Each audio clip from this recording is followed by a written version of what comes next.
Welcome back. We'll begin this segment in Ghana, where the government plans to issue its first domestic investor-only dollar bond next month in efforts to deepen the government's financing streams and bolster the local bond market. The two-year bond, with a target of about $50 million, will be issued through a book-building system to be arranged by Barclays Bank, Stanbic Bank, and brokerage firms Strategic African Securities. Now, the Finance Ministry is yet to announce a pricing guide for the bond, but reports say it could be around 5%. Government is also considering the issue of a diaspora bond that targets Ghanaians abroad.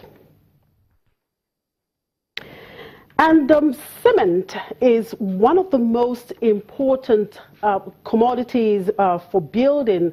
Now, statistics has shown that Nigeria has the largest demand for cement in sub-Saharan Africa, and about 95% of the inputs for cement production are sourced for locally. Now, lately, the price of this important commodity has gone up to as much as 2,200 per bag. The Nigerian cement sector has historically outperformed the broader Nigerian equities market. However, a recent report by Exotics Partners, a global research organization with headquarters in London, indicates that the performance of this sector recently has been weak. The sector has underperformed the broader Nigerian market. Now, what are the factors shaping this sector? What policies are needed for growth in this sector? Let's discuss all of these with the author of this report on Nigerian cement, Jumai Mohammed. Jumai is an equity analyst with Exotics Partners. Thank you very much for joining us here in the studio, Jumai. Thanks for having me. So, could you give us a general overview of this sector now? Right. So the past couple of years has been quite challenging for the cement players. More recently, we've had countrywide challenges around, attacks on oil installations and weak fiscal position, as well as, just general weakness in the naira. And then you look at the industry-specific challenges that the cement companies have had to face. We're talking about increasing intense environments on the competitive landscape, and also just high relative exposure to the FX than other industries. In totality, this means that earnings have been quite weak recently, with pockets of a few outperformance here and there. Our view is that some of those challenges discussed will protract into the medium term. We look at factors such as excess capacity of cement in the industry currently, where capacity is growing at an average rate of about 24% annual compounded rate, compared to the 6% that the consumption is done in the last 5 years. Those are some of the risks you did mention for that.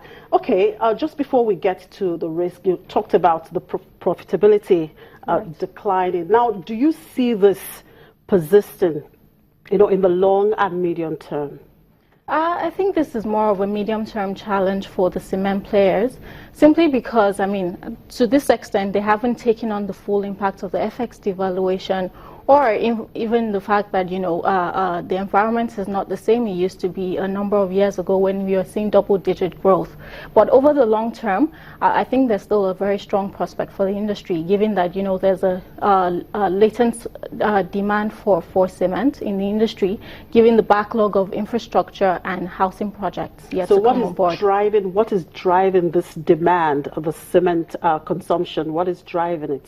The difference really is that the companies have built ahead of this demand expectations, but we've not seen it materialize due to, for lack of a better term, lack of a political will to commit to what needs to be done in terms of infrastructure, and also some of the incentives that we've seen given to the markets in form of, import bans and tax incentives. They've sort of driven excess build at this point. We think that it will take a while for consumption to catch up to that. Right. Now, talking about the risks now, you mentioned excess production capacity. You also have the weak selling prices, mounting cost-side headwinds, and possible amendments to tax incentives. Could you expatiate on these? Absolutely. I mean, first, I just spoke about the difference between consumption and capacity build.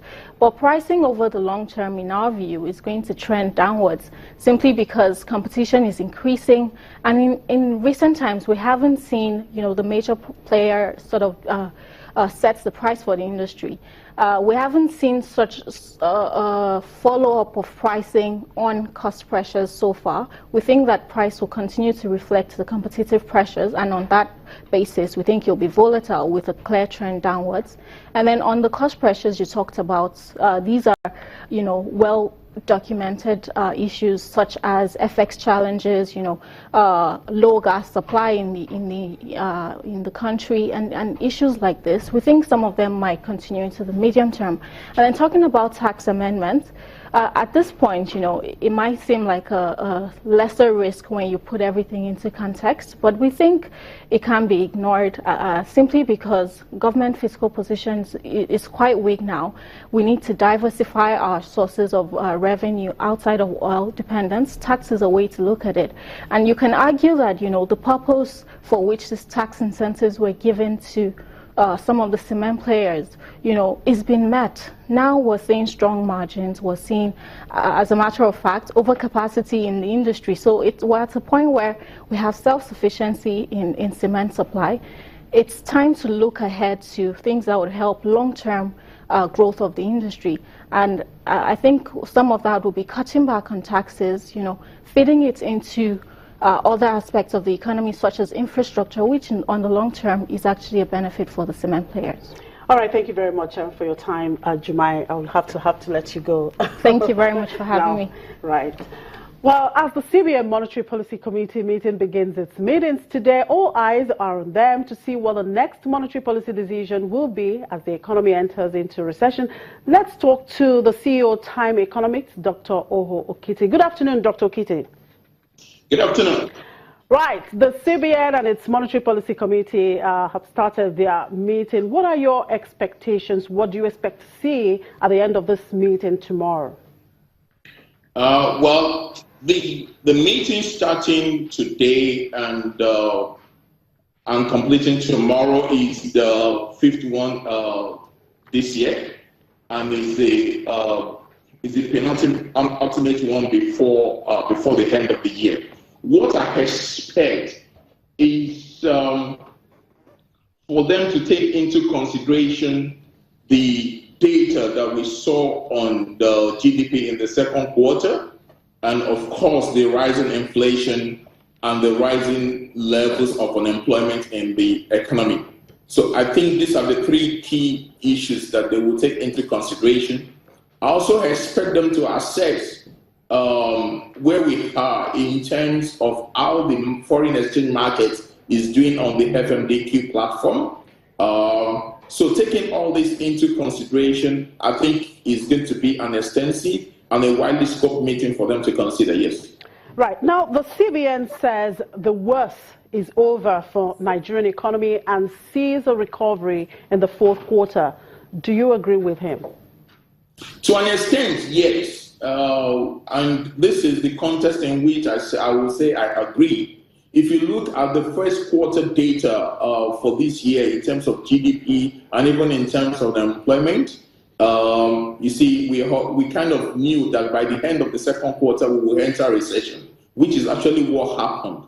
But if you look at what has been happening on the fiscal side since the second quarter of the year, there's been some significant measure of ramping up expenditure on infrastructure, on works, on power. So there's been some work being done in this sector. So I think in some sense the worst is over in that respect. However, we must be very, very cautious. And we must be very cautious in the sense that we are still working through some of the shocks that happened in the first quarter and in the second quarter. So we are not quite done on that front yet.